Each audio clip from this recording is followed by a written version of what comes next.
I don't know what to do. I don't know what to say. This is so uncomfortable. Have you ever said these things or felt this way when someone was grieving, in a crisis, suffered a loss, or just having a really bad day?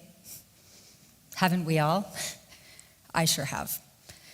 And in my 27-year nursing career, I worked in the United States and Canada in many departments, including emergency, intensive care, chemotherapy, and hospice. And I became disheartened by our society's reluctance to talk about, plan, and prepare for grief, and how it caused excessive suffering in life and at the end of life. I suffered too, not knowing how to do it differently. I was not empowered or resilient, but I was compassionate, and I hugged and cried. I dressed and acted silly and made people laugh. There's a movie I love where Robin Williams played a doctor who brought joy to people in life, grief, and death. Robin, who died in 2014, lives in my heart forever. And that doctor is Patch Adams, who continues to bring people clowning around the world and change lives. My inspiration, my hero.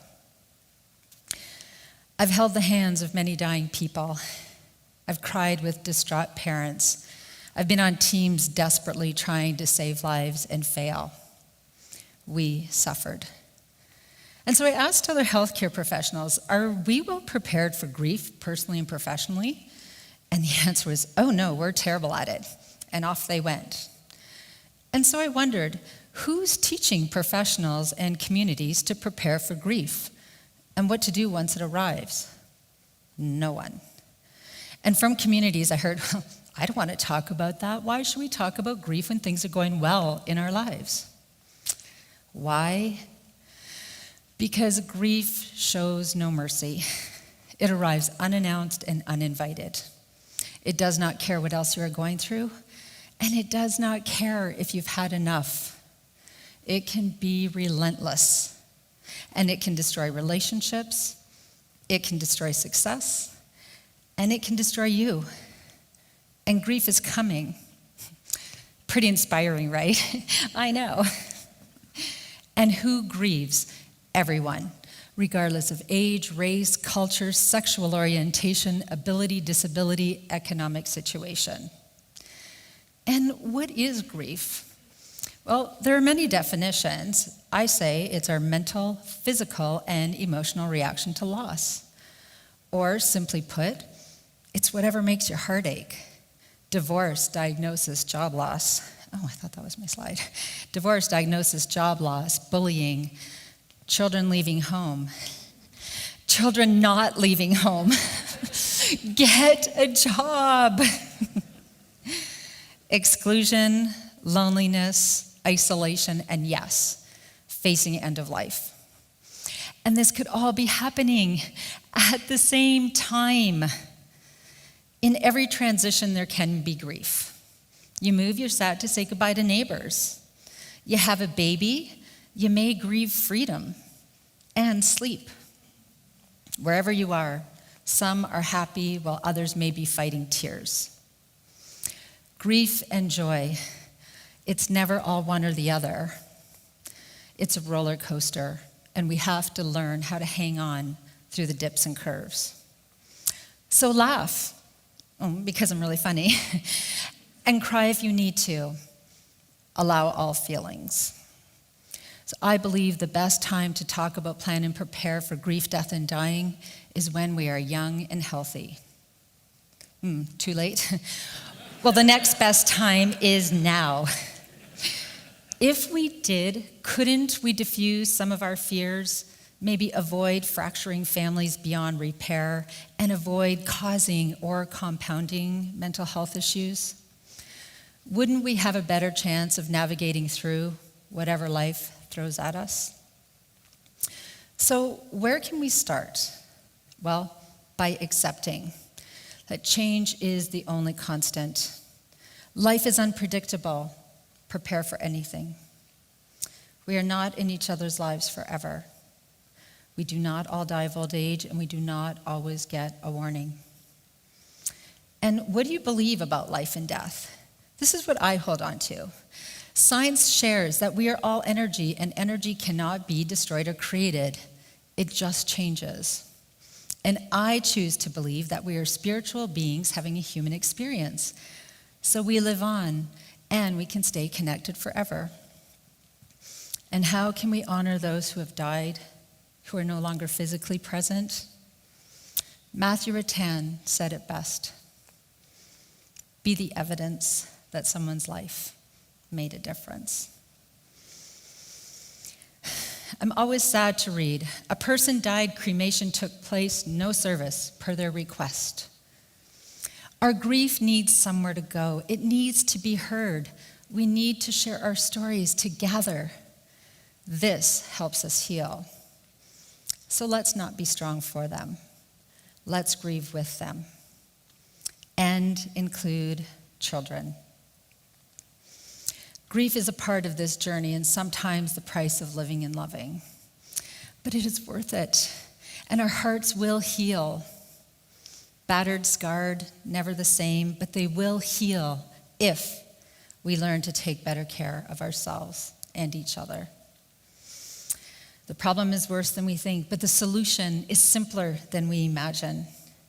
They say there's no magic words or no magic answer, but that's not true. I have it, and I'm going to share it with you. When you don't know what to do or say, it's uncomfortable and you can't fix it, 3 magic words. Just show up. Just show up. Hug, text, email, call, sit silently and listen. Cry together. Be an ugly crier like me. Acknowledge and allow all feelings, yours and theirs. Laugh. Tell funny stories. Be a mess. Be angry. Remember that roller coaster? Allow your humanness. I don't know what to say, but I'm here. This is really hard. I'm so sad. Thanks for sharing this with me.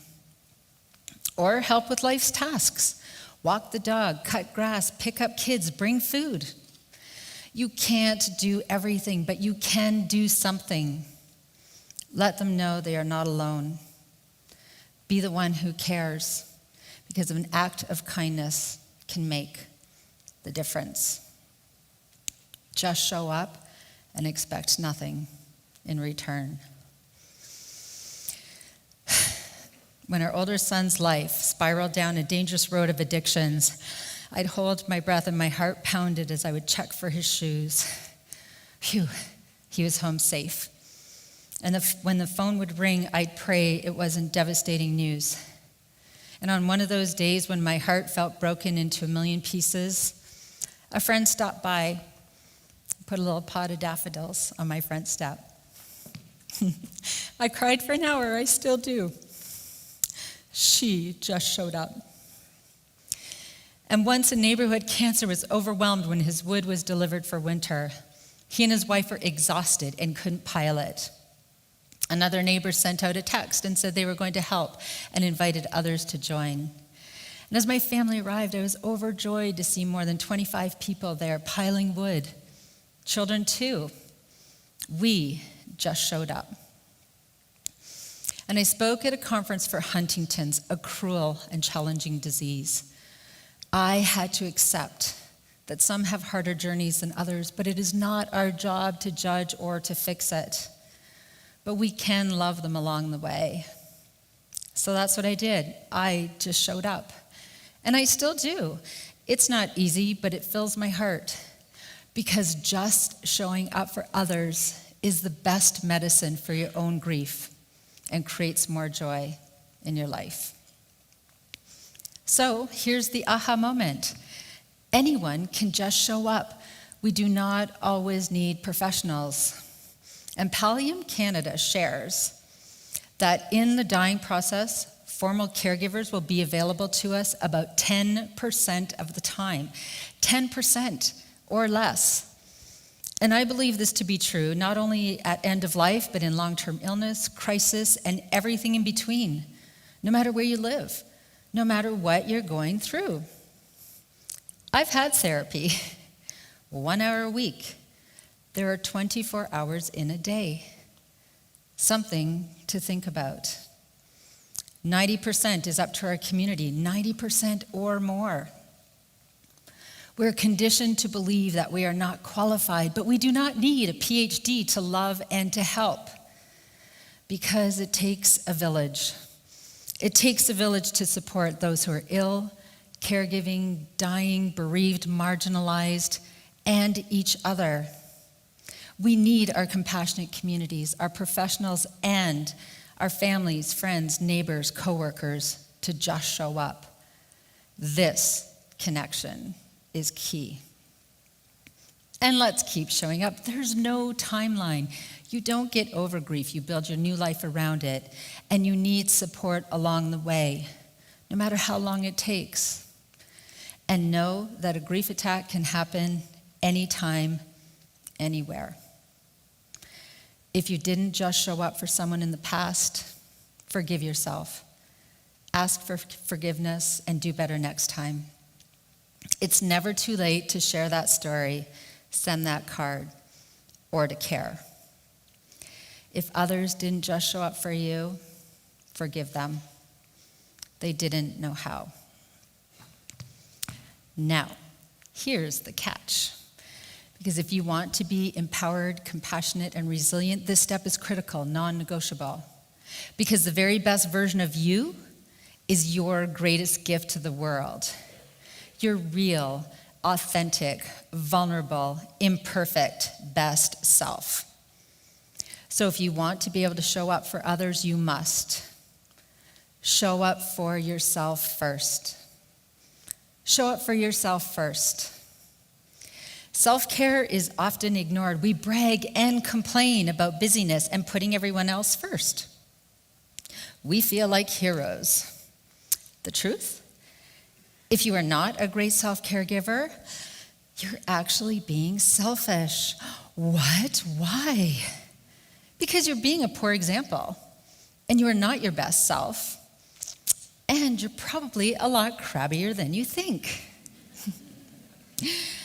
Eventually, you will break down mentally, physically, emotionally, spiritually, or financially. How do I know? Because I've done it. And I've seen it in others time and time again. So let's forget the polite conversation. Hi, how are you? I'm fine, thanks. Okay, if you need anything, let me know. Thank you. No more putting everyone else first.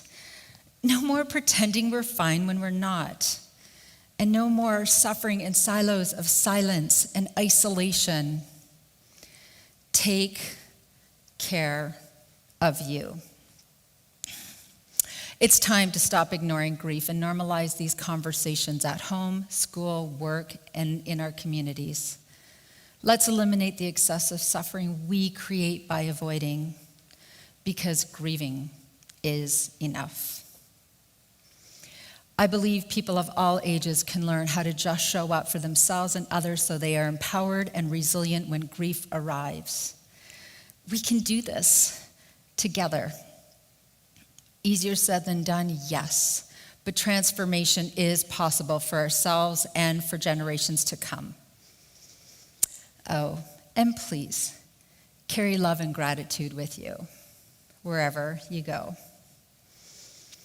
So, when you don't know what to do, you don't know what to say, it's awkward, it's uncomfortable, and you can't fix it, 3 magic words to remember forever. Just show up. Thank you.